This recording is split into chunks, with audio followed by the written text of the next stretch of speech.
Jackson's perspective. 2679 Terran calendar.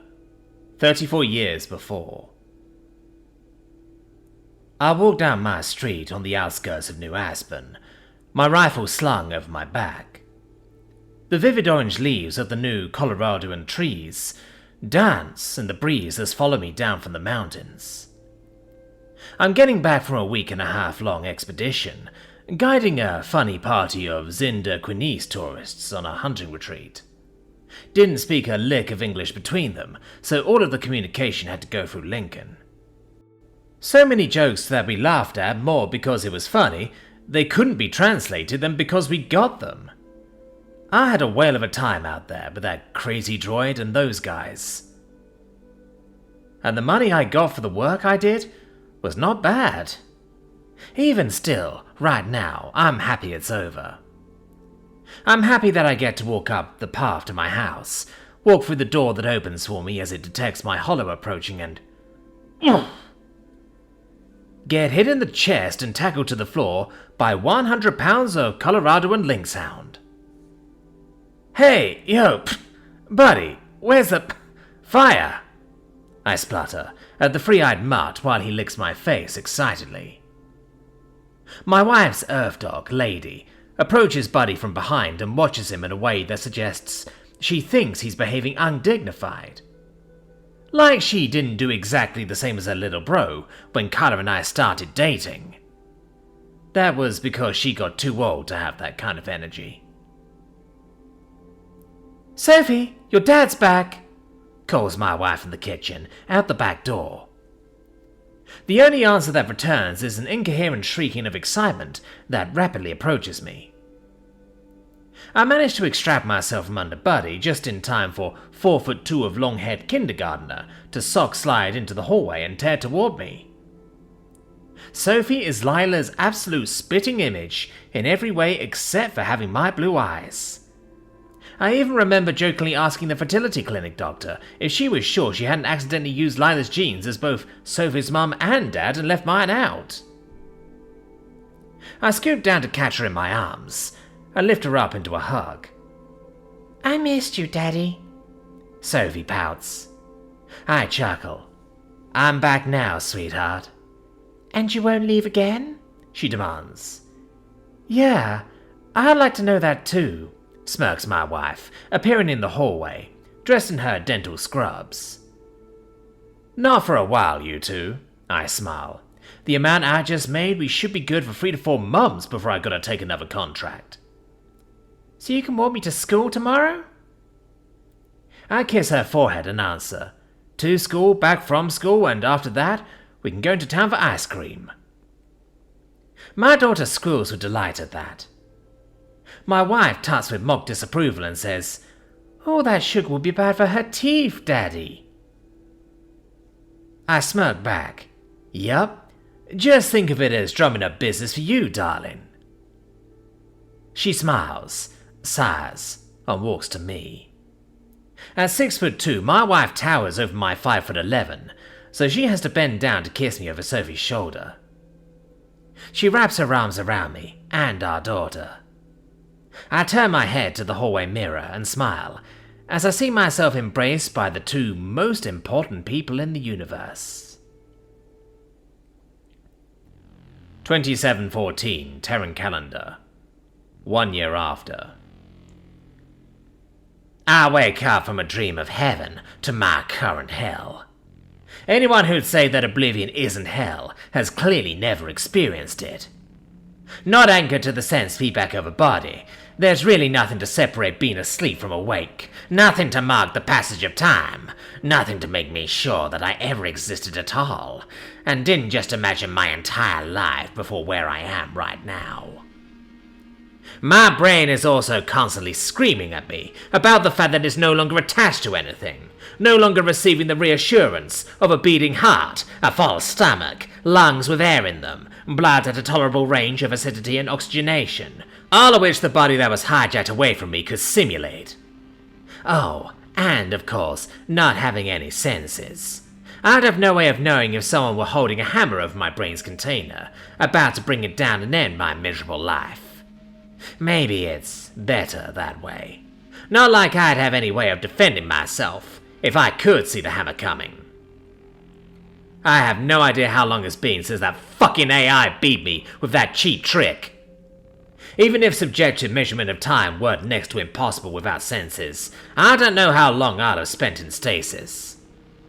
For as long as I'm thinking, I know I'm not, but I'd have no way of knowing if there was a gap of months between the start of this thought and the end of it.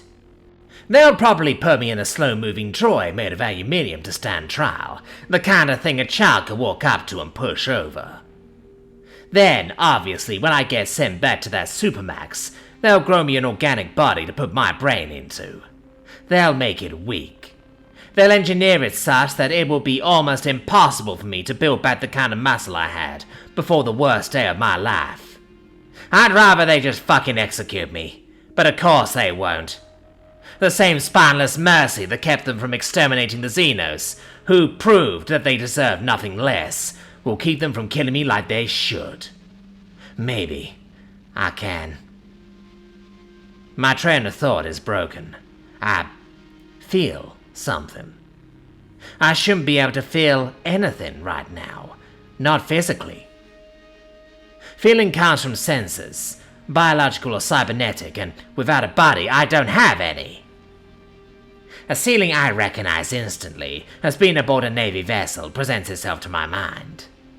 Involuntarily, my brain attempts to gasp. The signal returns that reassures it that, yes, indeed, you have lungs, and they are indeed full of oxygen, despite no such lungs existing. I bolt upright and spin my head 360 degrees.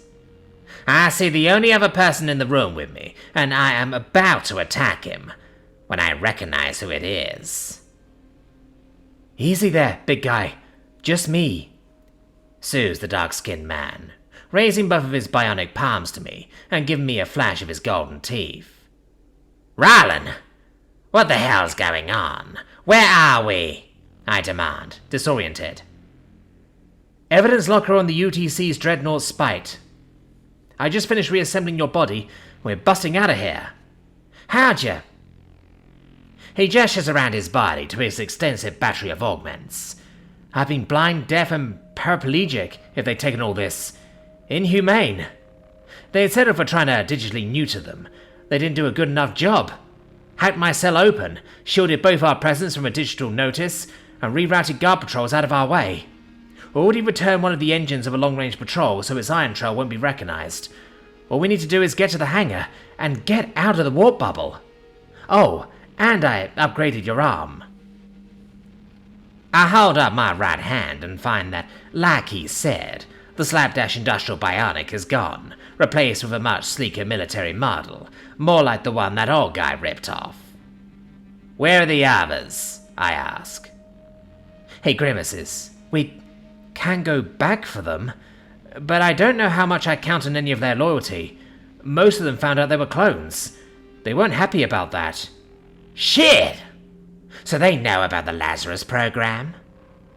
Confused, I ask, you didn't find out that you're a clone? He grins. I already knew. Had the Bastion internet when I was 14. Found out that way. Doesn't matter to me. Surprised, I answer. Alright then, let's go. No sense risking our escape for compromised agents. He nods, and we run from the cellar-like room. As he said, we run into no patrols on our way to the fighter hangar.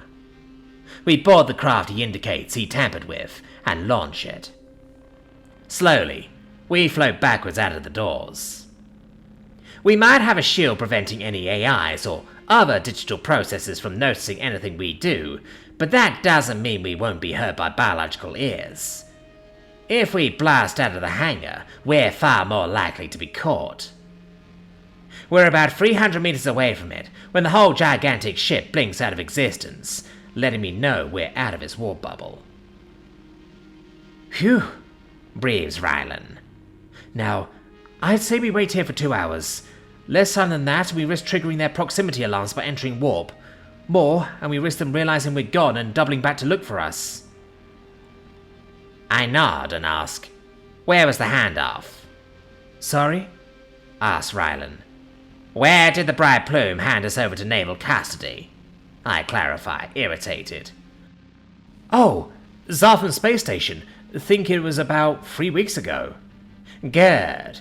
Then their iron trail should still be fresh enough to track from there. You can't be serious, he objects. Dead serious, I say stonily. After what happened? We've got to get back to Bastion. We've got to report all this. We can't go chasing after folk who've already what? I snarl. Cowering away from me, he takes a few seconds to steady himself before responding. I'm not going after them, Stetter. I'm taking us back to Bastion. I sit in silence for a moment. I see, I say calmly, before hitting a button on the control panel, seizing him by the lapel and lifting him out of his seat. What? Hey! What are you doing? Objects the boy dangling from my arm. I'm sorry, kid. Really, I am, I say sincerely, as we approach the ramp that's in the process of lowering. That escape was all you, and I owe you for that. This arm, too. Even if the last one you found me had some, shall we call them, issues? Right now, I'm afraid. You're just something in my way. Realization hits, followed immediately by terror. He takes a breath to beg for his life, but the same moment, I toss him through the atmo field. Exposure to vacuum isn't like you see in the movies. In spite of the near absolute zero temperatures, people don't instantly freeze solid into blocks of ice. Since, in space, the heat transfer by conduction and convection is effectively nil, it'll take a long time for him to freeze. Vacuum is such a good insulator that early spaceships actually had to be specially designed to radiate away heat, or they would have turned into ovens from the accumulating heat of their machines and bodies. What is happening as he flails in the airless zero gravity is that his brown skin is turning red, from his blood pressure bursting his capillaries, and his mouth is emitting steam due to his saliva boiling from the lack of pressure.